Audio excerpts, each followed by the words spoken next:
Sermon 176 de saint Augustin, suite.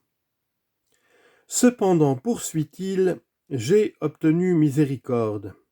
Pour quel motif? Il l'expose en ces termes, afin que le Christ Jésus montrât en moi toute sa patience pour l'instruction de ceux qui croiront en lui en vue de la vie éternelle. En d'autres termes, le Christ voulait pardonner aux pécheurs qui se convertiraient à lui, fussent-ils ses ennemis. Or il m'a choisi, moi, son plus ardent adversaire, afin que nul ne désespérât en me voyant guéri par lui. N'est-ce pas ce que font les médecins? Arrivent-ils dans une contrée où ils sont inconnus? Ils choisissent d'abord pour les guérir des malades désespérés. Ils veulent ainsi exercer sur eux leur humanité et donner de leur habileté une haute idée.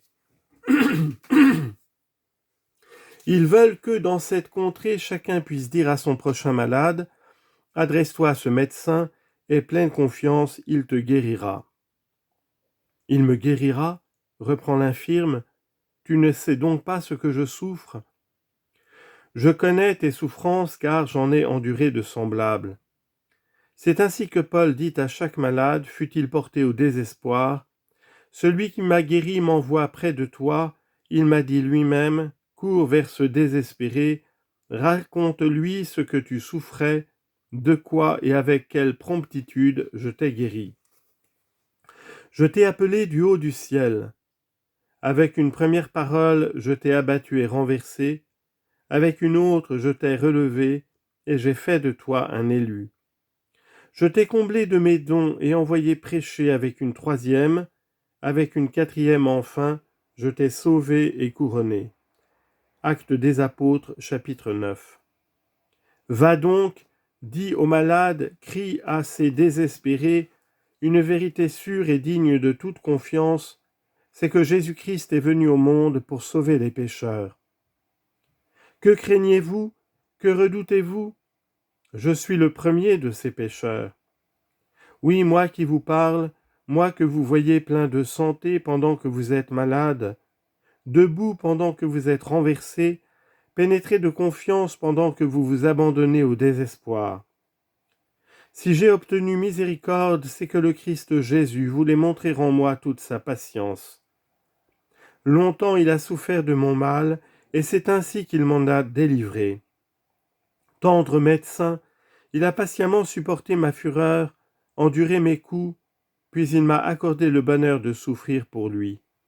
Vraiment, il a montré en moi toute sa patience pour l'édification de ceux qui croiront en lui en vue de la vie éternelle. Gardez-vous par conséquent de vous désespérer. Êtes-vous malade? Allez à lui et vous serez guéris. Êtes-vous aveugle? Allez à lui et vous serez éclairés. Avez-vous la santé?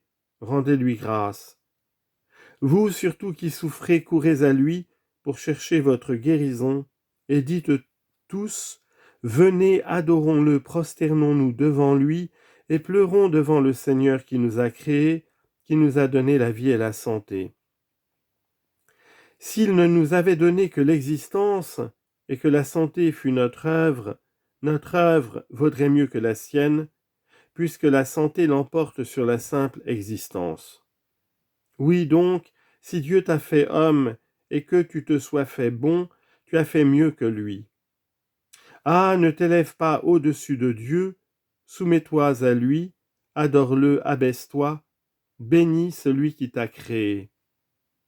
Nul ne rend l'être que celui qui l'a donné, nul ne refait que celui qui a fait. Aussi lit-on dans un autre psaume, c'est lui qui nous a fait, ce n'est pas nous. Psaume 99, verset 3.